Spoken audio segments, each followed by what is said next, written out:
Good evening to all of you and welcome to all of you in OCIS PCS channel. कैसे हैं आप लोग? Hope से सभी अच्छे होंगे, पढ़ाई भी काफ़ी बेहतर चल रही होगी। तो आज के हमारे इस करंट अफेयर्स के सेशन में देख लेते हैं कौन कौन से इंपॉर्टेंट इश्यूज़ हैं, न्यूज़ हैं, मुद्दे हैं, समाचार हैं। इसके अलावा हम लोग करंट फैक्ट्स देखेंगे एंड एट द एंड हम लोग MCQs पर आएंगे। एक जो आप लोगों के साथ मैं सॉरी बोलना चाह रही हूँ क्योंकि आज मॉर्निंग की यह वीडियो आप लोगों को मॉर्निंग में मिल जाती है, लेकिन मेरी एक्चुअली व्यस्तता हो गई है। BPSC का इंटरव्यू चल रहा है, स्टार्ट हो चुकी है 9 अक्टूबर से। तो हम लोगों की तरफ से जो एक पैनल बैठाई गई BPSC के लिए, तो उसी पैनल में मेरी भी थोड़ी योगदान है। इस वजह से मेरी व्यस्तता उधर हो गई थी, जिसके कारण कल आप लोगों को वीडियो अपलोड नहीं मिल पाई और आज मॉर्निंग में नहीं मिल पाई। ये वीडियो आप लोगों को अभी इवनिंग में मिल रही है। Extremely sorry for that. Next day से ऐसा नहीं होगा क्योंकि वो पैनल जो है ऑलमोस्ट ये इंटरव्यू समाप्त कर दिया गया है सेशन, क्योंकि इंटरव्यू स्टार्ट हो चुकी है तो सेशन अब समाप्त हो चुका है। अभी आप लोगों को टाइमली ये वीडियो मॉर्निंग में मिल जाया करेगी। Okay, again once again extremely sorry for that. Okay, चलिए तो बढ़ते हैं क्लास की ओर, देखते हैं क्लास का मोस्ट इंपॉर्टेंट क्या क्या इन्फॉर्मेशन है, क्या क्या न्यूज है। फर्स्ट न्यूज़ क्या है? भारत और इटली के बीच रक्षा सहयोग समझौते पर क्या किया गया, हस्ताक्षर किया गया भारत और इटली के बीच। इमेज में आप यहाँ देख रहे हैं राजनाथ सिंह है, यानी राजनाथ सिंह जो है अपने 3 दिवसीय दौरे, कब से कब तक, ये 9 अक्टूबर से लेकर के 12 अक्टूबर के बीच में ये क्या कर रहे हैं, इटली और फ्रांस की यात्रा पर रहेंगे। 2 देश में जा रहे हैं, इटली भी जा रहे हैं और फ्रांस भी जा रहे हैं। और ये दोनों कहाँ है? यूरोप में है। ये दोनों ही कहाँ है? इटली और फ्रांस दोनों यूरोप में है। अब बात आती है कि आखिर वो जब इटली जा रहे हैं तो अपने किससे मिलेंगे? अपने समकक्ष, यानी इटली के उनके कौन हो गए? वहां के भी, क्योंकि जनरली होता क्या है, जो एक्चुअली रक्षा मंत्री हैं तो इनके समकक्ष जो इटली का रक्षा मंत्री होगा उन्हीं से मुलाकात होगी। तो इटली का रक्षा मंत्री है गुइडो क्रेस्टो के बीच रोम में, कहां पर? इटली की राजधानी कहां है? रोम है। तो रोम में क्या की गई है? द्विपक्षीय यानी दोनों साइड से अगर बोला जाए तो वार्ता की गई है। आखिर मुद्दा क्या था? द्विपक्षीय वार्ता में कोई ना कोई मुद्दा होगा, किसी समझौते पर सहमति बनेगी। तो क्या कैसे समझौते हैं? समझौते हैं आपका सुरक्षा और रक्षा नीति, अनुसंधान एवं विकास, सैन्य क्षेत्र में शिक्षा, समुद्री डोमेन जागरूकता, रक्षा जानकारी को साझा करना और औद्योगिक सहयोग सहित विभिन्न रक्षा क्षेत्रों में सहयोग बढ़ावा देने के लिए क्या किया गया है? रक्षा सहयोग समझौते पर हस्ताक्षर किए गए हैं। यहाँ पे ध्यान रखिएगा कि इटली के रक्षा मंत्री कौन है। अब ये मैंने आपको भी बताया कि 9 से 12 अक्टूबर तक कहाँ रहेंगे? इटली और फ्रांस की यात्रा पे रहेंगे।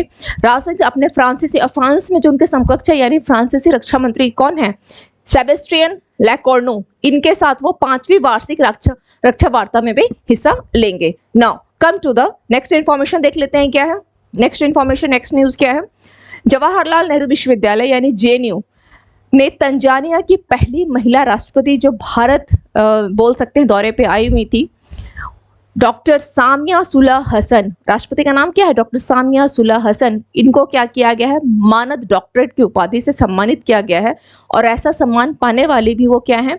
JNU ने फर्स्ट टाइम किसी को दिया है तो वो इन्हें दिया गया है। ठीक है, क्यों दिया गया है? तो भारत और तंजानिया के बीच में जो रिलेशंस है वो काफ़ी अच्छे हैं, उनको मजबूत बनाने के लिए, और मजबूत बनाने में इनकी काफ़ी भूमिका भी रही है, इसलिए इनको मानद डॉक्टरेट यानी मानद उपाधि से सम्मानित किया गया है। इसके अलावा वो भारत की आधिकारिक यात्रा पर डॉक्टर सामिया सुलह हसन ने खुद को क्या कहा? भारतीय शिक्षा का उत्पाद का। आखिर क्या वजह है कि अपने आप को ही उन्होंने भारतीय शिक्षा का उत्पाद कहा? ये लाइन इंपॉर्टेंट है, एग्जाम में पूछ सकता है कि किसके द्वारा ये कहा किया गया है कि भारतीय शिक्षा का उत्पाद, स्वयं को भारतीय शिक्षा का उत्पाद कहा गया है। तो तंजानिया की राष्ट्रपति कौन है? डॉक्टर सामिया सुलह हसन के द्वारा अपने आप को क्यों बोला गया भारतीय शिक्षा का उत्पाद? क्योंकि उन्होंने क्या किया था? राष्ट्रीय ग्रामीण विकास एवं पंचायती राज संस्थान हैदराबाद में प्रशिक्षण को दिया, इसलिए उन्होंने क्या किया? अपने आप को भारतीय शिक्षा का उत्पाद कहा। केंद्रीय शिक्षा मंत्री धर्मेंद्र प्रधान, इन्होंने क्या स्टेटमेंट दिया है कि किसी भी IIT का देश के बाहर, मैंने आप लोगों को पहले भी बताया था, इनफैक्ट क्लास में हम लोग इस डिस्कस कर चुके हैं, किसी भी IIT का देश के बाहर, यानी कौन सी IIT है? IIT मद्रास। ओके, ये है जो देश के बाहर, यानी तंजानिया के कहां पर? जिंजीबार में फर्स्ट ऐसा हो रहा है कि वहां पर कहां कैंपस जो है, यहाँ IIT मद्रास का कैंपस पहली बार ऐसा है जो किसी अपने देश से, भारत के बाहर जो है कोई कैंपस खोला जा रहा है, तो वो जिंजीबार में, कहां पर? तंजानिया में। और इसका उद्घाटन कब होगा? तो नवंबर की शुरुआत में होने वाला है। ओके, इसी प्रकार से IIT दिल्ली का भी किया गया है देश के बाहर, उसका भी कैंपस को स्थापित किया गया है। नाउ एक चीज़ और याद रखिएगा कि आईआईटी जो मद्रास है NIRF रैंकिंग यानी नेशनल इंस्टीट्यूट रैंकिंग फ्रेमवर्क में यह फर्स्ट पोजीशन पर है। सेकंड पोजीशन पर IIT दिल्ली है, थर्ड में IISc बेंगलुरु है यानी Indian Institute of Science Bengaluru. ये फैक्ट भी ध्यान रखिएगा। Now come to the next information. Bharat सरकार के पशुपालन और डेयरी विभाग ने झारखंड में क्या किया है, ए हेल्प कार्यक्रम को शुरू किया है। तो ए हेल्प कार्यक्रम किसके द्वारा शुरू किया गया है, तो भारत सरकार का पशुपालन और डेयरी विभाग के द्वारा ये ए हेल्प कार्यक्रम को शुरुआत किया गया। आखिर ये है क्या, ये प्रोग्राम क्या है, तो इसमें मुख्य अतिथि जो बनाए गए हैं कौन है, झारखंड सरकार के कृषि पशुपालन एवं सहकारिता मंत्री कौन है, श्री बादल पत्रलेख। इनको इनका चीफ गेस्ट, इस प्रोग्राम का चीफ गेस्ट इनको बनाया गया। इसके अलावा इसका उद्देश्य क्या है, तो महिलाओं को मान्यता प्राप्त एजेंट के रूप में शामिल करके उन्हें सशक्त बनाना। महिलाओं को क्या करना है, सशक्त बनाना है। ये आप वन लाइन में बोल सकते हैं।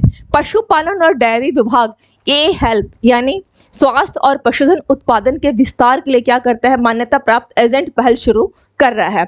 यह पहले कहाँ पर है, बिहार, गुजरात, जम्मू कश्मीर, कर्नाटका, मध्य प्रदेश, उत्तराखंड और झारखंड सहित विभिन्न राज्यों और केंद्र शासित प्रदेशों में यह पहल कर चुका है। ए हेल्प जो प्रोग्राम चल रहा है पहले कहाँ चला है, बिहार, गुजरात, जम्मू कश्मीर, कर्नाटका, MP, उत्तराखंड और झारखंड, और अब इसको कहाँ किया जा रहा है, किसे, झारखंड में स्टार्ट किया जा रहा है। लॉन्च कार्यक्रम के दौरान पशु सखियों के लिए ए हेल्प किट वितरित किए जाएंगे। पशु सखियों के लिए ए हेल्प जो किट है वो वितरित किया जाएगा। Now come to the next information. महिला एवं बाल विकास मंत्री कौन है, स्मृति ईरानी। इनके द्वारा क्या किया गया है, तो बच्चों में कुपोषण के प्रबंधन यानी उसके मैनेजमेंट को के लिए एक प्रोटोकॉल को लॉन्च किया गया है कि किस प्रकार से कुपोषण से उनको बचाया जा सके।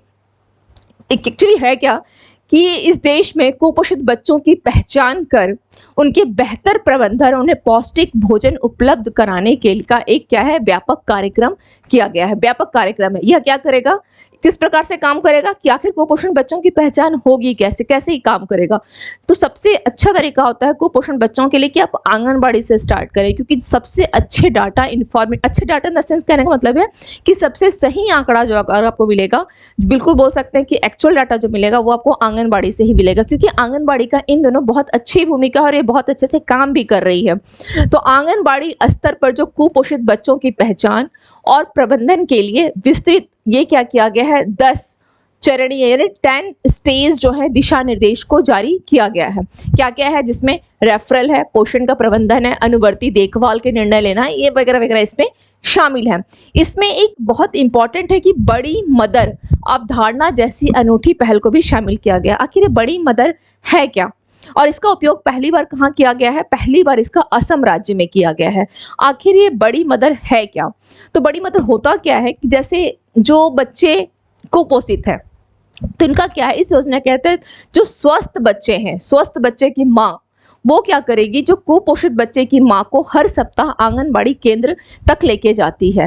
तो बड़ी मदर यानी बड़ी माँ उसे कहा गया, जिनका अपने स्वस्थ बच्चे के साथ वो क्या करती है, स्वस्थ बच्चे की माँ है वो कुपोषित बच्चे की माँ को लेकर के कहाँ तक लेके जाएगी, आंगनबाड़ी केंद्र तक पहुँचाना उनकी जिम्मेदारी है। बच्चों में कुपोषण की समस्या आहार में आवश्यक पोषक तत्वों की कमी के कारण होती है, जिससे शरीर के विकास में क्या होता है, बाधा उत्पन्न होता है। सरकार पोषण अभियान के माध्यम से कुपोषण की समस्या से निपट रही है। पोषण माह के दौरान 7 करोड़ ऐसी गतिविधियां हुई जिनमें कुपोषण की समस्या को दूर करने का प्रयास किया गया। और अगर मैं आपसे पूछूं कि जो राष्ट्रीय कुपोषण सप्ताह है ये कब सेलिब्रेट किया जाता है, आज का सवाल मैंने क्लास में काफी टाइम से बताया था, राष्ट्रीय कुपोषण सप्ताह कब मनाया जाता है। Okay, now come to the next question. Next information देखते हैं क्या है। महाराष्ट्र सरकार के द्वारा लेक लड़की यानी प्यारी बेटी योजना को क्या की गई है, मंजूरी दी गई है। देखते हैं क्या है। यह 1 लाख रुपए तक की वार्षिक आय वाले परिवारों पर लागू होगा। लेक बेटी यानी प्यारी बेटी योजना जो कि महाराष्ट्र गवर्नमेंट के द्वारा आरंभ किया गया है। महाराष्ट्र के सीएम कौन है, एकनाथ शिंदे, इनके द्वारा किया गया है। 1 लाख रुपए तक की जो है वार्षिक, इसमें 1 लाख रुपए तक की जो है वार्षिक आय वाले परिवारों पर यह लागू होगा। किस प्रकार से होगा, और यह 1 अप्रैल 2023 के बाद जो जन्म ली हुई बेटियां हैं उनके लिए है ये। और इसके क्या होगा, जिनके पास पीला और केशरिया राशन कार्ड है वैसे परिवार को इस योजना का लाभ मिलेगा। ऐसा नहीं कि सभी को मिलेगा, जो गरीब तबके के हैं उनके लिए है ये। इसके साथ क्या होगा, जन्म के बाद 5,000 रुपये है, कक्षा 6,000 रुपये, ये 1 है, ठीक है। कक्षा 1 में प्रवेश लेने पर 6,000 है, उसके बाद क्लास 6 के बाद 7,000 रुपीज एंड क्लास 4 के बाद 8,000 रुपीज और 18 वर्ष की आयु पूरी करने पर 75,000 रुपये मिलेंगे। ये थोड़ा सा आंकड़ा देख लीजिएगा, कहीं कहीं टाइपिंग में एरर हो गई है। ओके, 8 वर्ष जब पूरा होने पर, 8 नहीं ये 18 होगा, 18 वर्ष पूरा होने पर बालिका को कुल कितना 1,01,000 रुपये तक का लाभ दिया जाएगा। यह योजना कब से है? 1 अप्रैल 2023 के बाद जन्म लेने वाली लड़कियों के लिए है। इस योजना का उद्देश्य क्या है? बालिकाओं के जन्म और शिक्षा को बढ़ावा देना और बाल विवाह और कुपोषण को रोकना है। Now come to the next information. 8वां ब्रिक्स अंतर्राष्ट्रीय प्रतिस्पर्धा सम्मेलन कब से स्टार्ट हुआ है? तो यह 11 अक्टूबर 2023 से नई दिल्ली में शुरू। यहाँ पे भी डेट थोड़ा गलत है, मैं बात करूंगी क्योंकि कहीं कहीं जो नंबर वाले हैं वो गलत हो जा रहे हैं। यह 11 है, यह 11 अक्टूबर 2023 से नई दिल्ली में शुरू हो चुका है और ये समाप्त हो जाएगा 13 अक्टूबर तक ही चलेगा। शुरू हुआ है और समाप्त होगा यह 13 अक्टूबर। ओके, 13 अक्टूबर 2023 यानी कल यह समाप्त हो जाएगा, ये ध्यान रखना है। अब ये क्या है? ब्रिक्स है। ब्रिक्स, तो ब्रिक्स का ये ध्यान रखिएगा कि ब्रिक का जो है, सबसे पहले ये ब्रिक वर्ड था, केवल 4 जो देश इसमें शामिल थे। ये 2006 में इसका स्थापना किया गया था। जब इसमें साउथ अफ्रीका शामिल हो गया तो ये ब्रिक्स कहलाया और साउथ अफ्रीका इसमें 2010 में शामिल हो गया था। साउथ अफ्रीका अभी 15वां इसका शिखर सम्मेलन किया गया है। ब्रिक्स समिट जो हुई है वो दक्षिण अफ्रीका के जोहान्सबर्ग में हुआ है और 2021 में भारत ने किया था। ओके, और ये क्या है? तो विकासशील देशों का एक समूह है, विकासशील देशों का। नाउ अब हमें देखना क्या है, इंटरनेशनल जो आपका कंपटीशन कॉन्फ्रेंस यानी ICC है ना, जो किया गया है, देख लेते हैं क्या है। नई दिल्ली में शुरू हुआ है ये। इसके तहत इसका विषय क्या रखा गया? प्रतिस्पर्धा। ओके, इसका विषय क्या रखा गया? प्रतिस्पर्धा कानून। इसका विषय क्या है? प्रतिस्पर्धा कानून और नीति में नए मुद्दे, आयाम, परिप्रेक्ष्य और चुनौतियां हैं। CCI की अध्यक्षता यानी अगर बोला जाए इसके अध्यक्ष कौन है? रवनीत कौर। ओके, और ब्रिक्स देशों के प्रतिस्पर्धा अधिकारियों के बीच सहयोग अनुभव साझा करना, उसके लिए बैठक की गई है। Now come to the next. Landscape and gardening expo के 6th जो एडिशन है का उद्घाटन अभिनेत्री वर्षा उसगांवकर ने किया है। किसने किया है? वर्षा उसगांवकर ने। और अब सवाल ये आता है कि आखिर ये कहाँ किया गया है, तो कहाँ हो सकता है? तो बागवानी विकास हो गया, या आपका दार्जिलिंग आर्किड पौधे, बॉन्साई, सजावटी फूल, हरी छत प्रणाली, नर्सरी उत्पाद, मिट्टी के विकल्प आदि में काम करने वाली कंपनियां इस आयोजन में भाग ले रही हैं। इसका आयोजन जो है मुंबई में किया गया है, ध्यान रखिएगा। 10 से 12 अक्टूबर तक गोरेगांव के मुंबई एग्जीबिशन सेंटर नेस्को में किया जाएगा और आयोजन ग्रेटर मुंबई नगर निगम के उद्यान विभाग, World Council on Urban Green Living conference और ट्री कल्चर द्वारा संयुक्त रूप से किया जा रहा है। Now come to the next information, देखते हैं क्या है। IMF ने भारत की जो फाइनेंशियल ईयर 24 के लिए GDP वृद्धि दर का अनुमान कितना रखा है? 20 अंक बढ़ा दिया है और बोला है कि कितना रहेगा? 6 पॉइंट कितना कर दिया गया है IMF के द्वारा? 6.3% कर दिया गया है। ओके, इसने भारत की कितना परसेंट है? 6.3% किया है। अब बात आती है कि विश्व बैंक ने क्या किया है। जो वर्ल्ड बैंक है उसने भी कितना लगाया है भारत के विकास दर? सेम 6.3%। लेकिन वित्त मंत्रालय और RBI की बात करें तो इसने कितना बोला है? 6.5% GDP वृद्धि। तो इन तीनों को याद रखिएगा, IMF कितना है, वर्ल्ड बैंक कितना बोला है, RBI कितना बोला है और वित्त मंत्रालय कितना बोला है। Okay, now come to the next. Sri Lanka जो है 23वीं मंत्री परिषद की बैठक के दौरान हिंद महासागर रिम एसोसिएशन की अध्यक्षता संभालेगा। तो कौन संभाल रहा है? श्रीलंका संभाल रहा है। आखिर इस पूरे एसोसिएशन में कितने इसके सदस्य देश हैं, तो कौन कौन से होंगे ये देख लेते हैं। चलिए, मंत्रिपरिषद की 23वीं बैठक कहाँ पर? श्रीलंका के कोलंबो में शुरू होगी। 2023 से 2025 तक एसोसिएशन की अध्यक्षता यही संभालेगा। और बांग्लादेश से इसको अध्यक्षता किससे मिल रही है? बांग्लादेश से। तो बांग्लादेश के विदेश मंत्री कौन है? श्रीलंका के विदेश मंत्री अली साबरी को अध्यक्षता सौंपेंगे। बैठक में कौन कौन है? Bangladesh, Bharat, Iran, Mauritius, Malaysia और दक्षिण अफ्रीका के विदेश मंत्री शामिल होंगे। श्रीलंका के विदेश मंत्री कौन है? अली साबरी इस परिषद की अध्यक्षता करेंगे। यह IOORA का सर्वोच्च निर्णय निकाय है। अब बात आती है कि आखिर यह हिंद महासागर रिम एसोसिएशन है क्या? तो यह एक क्षेत्रीय आर्थिक सहयोग को बढ़ावा देने के लिए 1997 में इसका गठन किया गया था। एक अंतर सरकारी संगठन है। इसमें हिंद महासागर से जो सीमा से लगे 23 देश जो है ये शामिल हैं। यह आर्थिक सहयोग को मजबूत करने के लिए खुले क्षेत्रवाद के सिद्धांतों पर आधारित है और भारत के जो है इसके संस्थापक सदस्यों में से एक है।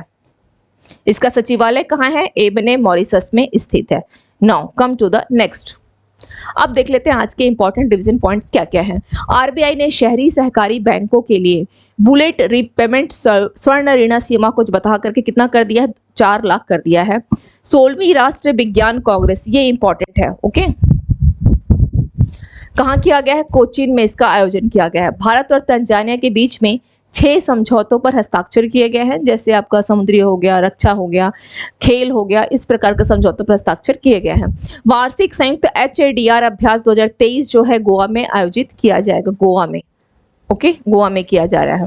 एक्चुअली इसमें क्या है ना, जितनी भी भारतीय जो तीनों सेनाएं वो होंगी, अर्धसैनिक बल होंगे, तटरक्षक बल होंगे, सभी इसमें शामिल होकर के क्या करते हैं, यहाँ पे गोवा में इसको आयोजित किया जा रहा है, ओके।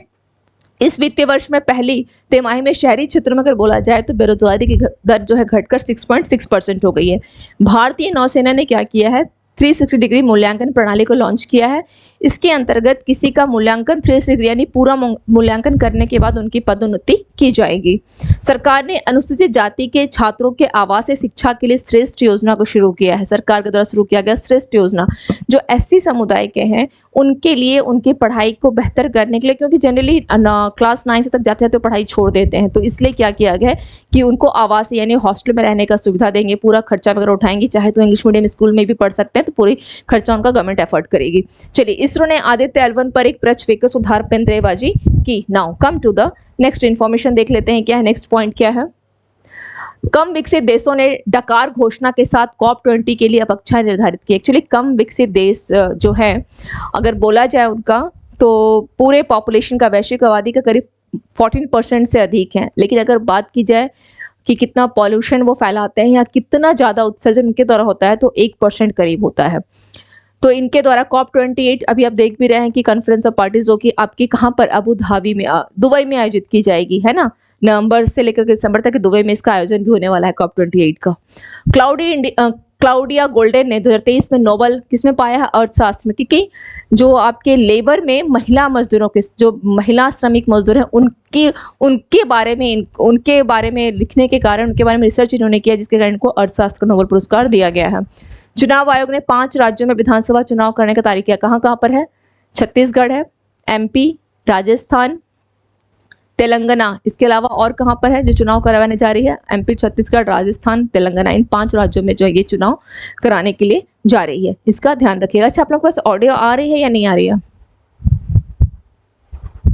ठीक है, चलिए। अगर आप लोगों को जो रिवीजन वाले पॉइंट्स हैं, क्योंकि मैं इसको इसलिए इसमें दे दी क्योंकि मैंने क्लास का नहीं लिया था, तो ये सारे पॉइंट्स जो मैंने रिवीजन में इसलिए दे दिया है ताकि आप लोगों को कहीं कोई और मुश्किल ना हो, ओके। तो ये चुनाव आयोग से संबंधित याद रखिएगा। चुनाव आयोग संविधान के भाग किस में आता है? 15 में आता है, आर्टिकल 324 से लेकर के 329 तक। और राजीव कुमार जो है इसके वर्तमान में चुनाव आयुक्त हैं। राजीव कुमार, जिनका क्रम है 25वें नंबर का इनका क्रम है, ओके। तो ये पूरा ध्यान रखिएगा कि इलेक्शन कहाँ कहाँ किया जा रहा है। नाउ अब हम लोग देख लेते हैं कुछ और पॉइंट्स। किस राज्य का पहला तट मंदिर भारत का पहला हरित ऊर्जा पुरातत्व स्थल बन गया है? तमिलनाडु का ममल्लपुरम मंदिर जो है। देहरादून उत्तराखंड में किसका आयोजन किया गया है? अखिल भारतीय पुलिस विज्ञान कांग्रेस का, जो कि 49वां आयोजन था, जिसमें कि सभी राज्य के IG एंड DGP ने पार्टिसिपेट किया है। किस राज्य में मुख्यमंत्री लोक सेवक आरोग्य योजना की शुरुआत की गई है? असम में। बिहार के पश्चिम चंपारण के किसको जियोग्राफिकल इंडिकेशन टैग प्राप्त हुआ है? मरचा धान को। वायुसेना प्रमुख air chief marshal VR Chaudhary ने कहा वार्षिक वायुसेना दिवस परेड के दौरान भारतीय वायुसेना के नए ध्वज का अनावरण किया? तो प्रयागराज में किया है। किसने गगनयान मिशन के लिए मानव रहित उड़ान परीक्षण की तैयारी शुरू की है? इसरो ने। किस दिन को भारतीय वायुसेना दिवस मनाया गया? 8 अक्टूबर को। किसने दूसरी बार राष्ट्रीय शारीरिक दिव्यांग T20 क्रिकेट चैंपियनशिप का खिताब जीता है? जम्मू कश्मीर ने। किस राज्य में भारत की सबसे बड़ी पंप भंडारण जो परियोजना है उसकी आधारशिला रखी गई है? MP। ICC वर्ल्ड कप 2023 में भारत ने किस टीम को हराकर जीत हासिल की है? तो ऑस्ट्रेलिया को हराकर के जीत हासिल किया है। अब आज के हम लोग सवाल पे आते हैं। लैंडस्केप और गार्डनिंग एक्सपो 2023 का 16वां संस्करण किस स्थान पर आयोजित हुआ? पटना, लखनऊ, जयपुर, मुंबई। तो इसका राइट आंसर क्या हो जाएगा? मुंबई में, उषा सावंत के द्वारा जो किया गया है, ओके। नाउ 23वीं मंत्रिपरिषद की बैठक के दौरान कौन सा देश हिंद महासागर रिम एसोसिएशन की अध्यक्षता संभालेगा? भारत, बांग्लादेश, नेपाल, श्रीलंका। तो राइट आंसर क्या हो जाएगा? Sri Lanka. Come to the next question. 9 अक्टूबर को भारतीय बीमा नियामक और विकास प्राधिकरण यानी इरडा ने कहा कि वह डैश से पहले प्रत्येक ग्राम पंचायत में बीमा वाहक तैनात करेगा। 31 जनवरी 2024, 30 अप्रैल 2024, 30 सितंबर 2024, 31 दिसंबर 2024। तो ये इसका राइट आंसर हो जाएगा। Now come to the next question. 9 अक्टूबर को टाइफून कोइन के कारण डैश में बाढ़ आ गई थी? Japan, Philippines, Hong Kong, Thailand. तो इसका राइट आंसर क्या हो जाएगा? यह हांगकांग हो जाएगा, हांगकांग। नाउ नेक्स्ट क्वेश्चन देखते हैं क्या है। 8वां ब्रिक्स अंतर्राष्ट्रीय प्रतिस्पर्धा सम्मेलन के संबंध में कौन सा स्टेटमेंट सही है? 8वां ब्रिक्स अंतर्राष्ट्रीय प्रतिस्पर्धा सम्मेलन 11 अक्टूबर 2023 से नई दिल्ली में शुरू होगा। सम्मेलन का विषय प्रतिस्पर्धा कानून और नीति में नए मुद्दे, आयाम, परिप्रेक्ष्य और चुनौतियां हैं। दोनों किस कोड का सही बनना है कि कौन सा सही है? केवल एक, केवल दो, सी, एक और दो, दोनों, डी, ना तो एक और ना ही दो। दोनों स्टेटमेंट आपके सही हैं। Come to the next question. संयुक्त राष्ट्र महासभा ने 11 अक्टूबर को अंतर्राष्ट्रीय बालिका दिवस घोषित करने का प्रस्ताव किस वर्ष अपनाया था? 2010, 2011, 2012, 2013। तो इसका राइट आंसर क्या हो जाएगा? 2011। ओके, नाउ नेक्स्ट क्वेश्चन देखते हैं। अक्टूबर 2023 में भारत और किस देश ने रक्षा सहयोग समझौते पर हस्ताक्षर किए? इटली, ईरान, सऊदी अरब, जापान। तो किसने किया है? इटली के साथ हुआ है। भारत और इटली ने किया है। नेक्स्ट क्वेश्चन क्या है? भारत का शुद्ध प्रत्यक्ष कर संग्रह 9.57 लाख करोड़ हो गया है। कर संग्रह बढ़कर कितने परसेंट से? यानी 21.8%, 27.8%, 11.8%, 16.8%। तो कितना होगा आंसर? 21.8%। आरबीआई ने बेस लेयर को छोड़कर सरकारी एनबीएफसी के लिए पीसीए ढांचे का विस्तार किया और डैश से पीसीए ढांचे के अधीन होंगे। 1 अप्रैल 2024, 1 जून 2024, 1 अगस्त 2024, 1 अक्टूबर 2024। तो इसका राइट आंसर क्या हो जाएगा? 1 अक्टूबर 2024। Now come to the next question. IMF ने भविष्यवाणी की है कि वित्त वर्ष 2024 में भारत की जीडीपी वृद्धि दर डैश होगी 6.3%, 6.1%, 5.9%, 6.8%। तो इसका राइट आंसर कितना हो जाएगा? 6.3%। नाउ आज की क्लास में हम लोगों ने इंपॉर्टेंट जो भी इश्यूज थे वो देख लिया। प्रीवियस जो नहीं हो पाया था उसको भी कवर करने की कोशिश की गई। इसके रिगार्डिंग कोई भी डाउट्स हो तो आप लोग कमेंट सेक्शन में कमेंट करके पूछ लीजिएगा। मिलते हैं फिर नेक्स्ट सेशन में tomorrow morning. Thank you to all of you and have a nice evening.